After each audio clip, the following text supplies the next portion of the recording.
Bonjour à toutes et à tous, bienvenue dans ce nouvel épisode du Récap Crypto. Comme tous les lundis, on se retrouve ensemble sur la chaîne YouTube de Cryptos pour débriefer de toutes les principales actualités qui ont marqué la semaine passée dans le monde des cryptos. Au programme, cette semaine, on va parler du GBTC, le Grayscale Bitcoin Trust, qui décote énormément et qui menace l'ensemble du marché des crypto-monnaies. On parlera également de MetaMask et ses soupçons de collecte d'adresses IP d'utilisateurs. Avant de rentrer dans le vif du sujet, je voulais vous parler de notre partenaire du jour qui est HAL. Alors HAL, c'est une plateforme qui propose diverses stratégies de trading automatisées. C'est créé par des professionnels, plus précisément par CoinShares, qui est l'une des plus anciennes sociétés d'investissement crypto en Europe. En quelques mots, HAL, c'est 15 stratégies différentes sur Bitcoin, Ether et autres altcoins. Et le maître mot, c'est véritablement la simplicité.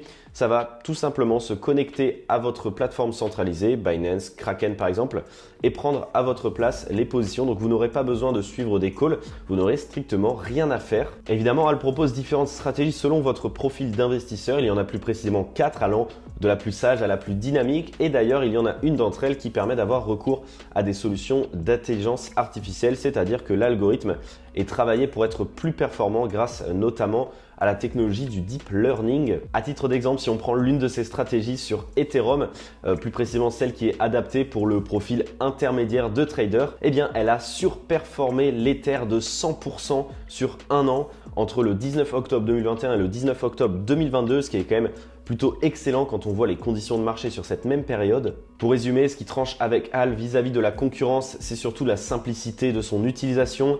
C'est cet algorithme de trading qui est renforcé grâce à des technologies d'intelligence artificielle. C'est évidemment le côté professionnel via CoinShares et puis surtout c'est son prix extrêmement attractif, 19,90 € par mois, pour avoir accès à toutes ces stratégies de trading. Bref, rentrons maintenant dans le vif du sujet et dans ce tour des actualités de cet épisode du Récap Crypto. On commence en parlant d'une menace qui pèse sur l'ensemble du marché des crypto-monnaies, le Grayscale Bitcoin Trust, le GBTC, qui est considéré comme le plus grand véhicule d'investissement en crypto-monnaie pour les acteurs institutionnels, est actuellement en mauvaise posture et pourrait littéralement s'effondrer. Alors je vais vous expliquer pour quelles raisons et surtout quelles sont les menaces pour notre écosystème. Concrètement, le GBTC est censé être corrélé au Bitcoin, mais il arrive parfois que son prix varie un tout petit peu sans que ce soit particulièrement alarmant. D'ailleurs, ça a un nom, lorsqu'il est un petit peu au-dessus du prix du Bitcoin, on appelle ça un premium.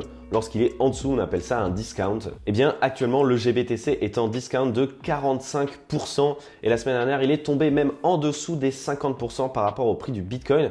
Mais alors, qu'est-ce qui explique cette chute? Pour faire simple et pour comprendre tout ça, il faut revenir à ce qu'est le GBTC. Concrètement, le GBTC, c'est un titre qui permet à des investisseurs de s'exposer au Bitcoin sans en acheter réellement. Autrement dit, Grayscale rassemble les fonds de ses clients et achète du Bitcoin. Et vous l'aurez compris, ce ne sont pas réellement les clients, les utilisateurs qui détiennent leur Bitcoin, mais bien Grayscale eux-mêmes. Et évidemment, lorsque le marché a commencé à baisser en début de cette année, pas mal de panique du côté des clients qui ont commencé à soupçonner et à émettre des rumeurs sur le fait que Grayscale ne détenait pas réellement ses Bitcoins. Évidemment, mouvement de panique, tout le monde veut vendre, tout le monde veut quitter ses positions et c'est ce qui entraîne la chute du GBTC. Alors est-ce que Grayscale détient réellement ses bitcoins? C'est là toute la question. L'entreprise est censée en conserver 634 000, soit 10 milliards de dollars au cours actuel. Si c'est pas le cas, évidemment, ce serait catastrophique tant le risque de contagion sur le marché est énorme. Sauf que quelques jours plus tard, Coinbase Custody est venu se positionner en garde-fou de Grayscale et a expliqué qu'il vérifiait régulièrement les comptes et les adresses de Grayscale et que l'entreprise détenait réellement ses bitcoins.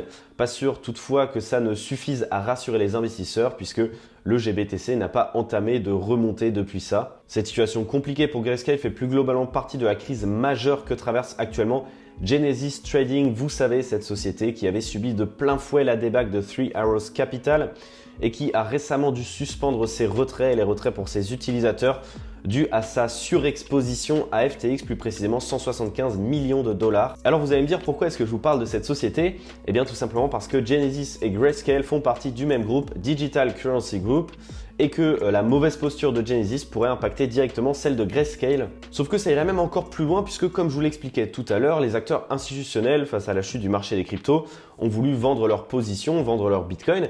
Et comme ils passent majoritairement par le Grayscale Bitcoin Trust, le GBTC, eh bien ils ont vendu énormément de GBTC. Certains par choix, d'autres pas forcément, notamment du côté de 3AC dont je vous parlais tout de suite et de BlockFi qui ont été obligés de vendre 100% de leur position en GBTC suite à leur faillite. Sauf que, et c'est là que je voulais en venir, il semblerait que le groupe Digital Currency Group ait pris la décision de racheter eux-mêmes les GBTC, profitant ainsi de la réduction, de la discount sur le prix, sans toutefois modifier la supply de Bitcoin qu'ils ont détenue derrière. Donc une petite manipulation qui fait du groupe DCG le plus gros détenteur de son propre produit d'investissement. Toutefois, malgré ces diverses opérations, le cours du GBTC ne s'est pas maintenu et au contraire, il continue de chuter et il entraîne évidemment par la même occasion les positions du groupe Digital Currency Group vers le bas. Toutefois, face à la tourmente de Genesis, le groupe doit trouver rapidement 1 milliard de dollars.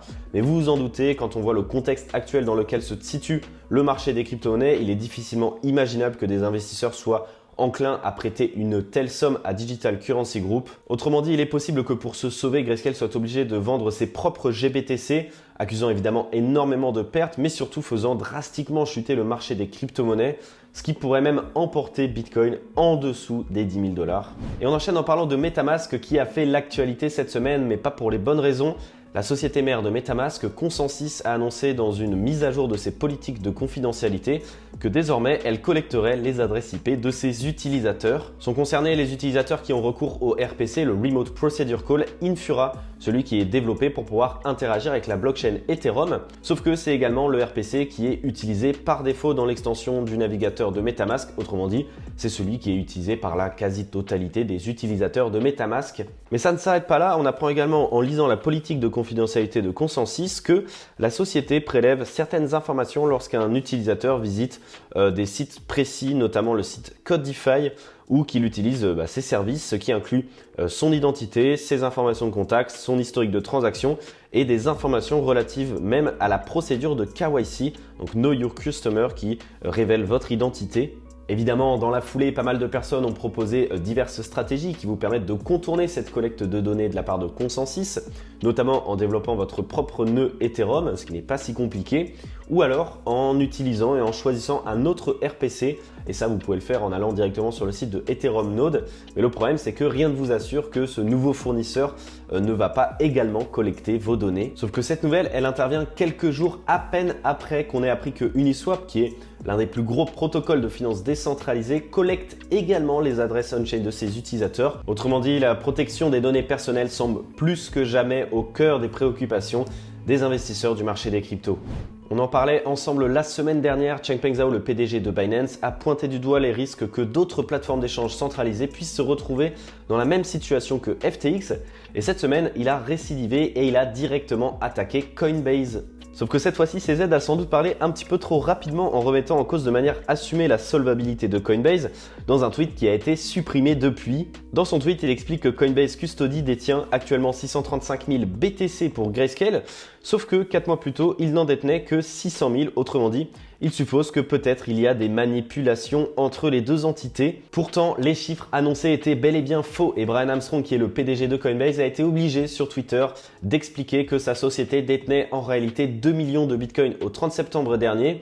Et puis, il s'est aussi un petit peu moqué de Changpeng Zhao en rappelant qu'une société cotée en bourse comme Coinbase se devait d'être transparente et surtout se devait de fournir des rapports d'activité tous les trimestres. J'en profite pour rappeler que c'est dans ce genre de période un petit peu compliquée qu'il y a énormément de ce qu'on appelle le FUD, c'est-à-dire quand des gens vont essayer de lancer des rumeurs sur divers acteurs, vont essayer de les faire tomber ou de les mettre dans des positions compliquées.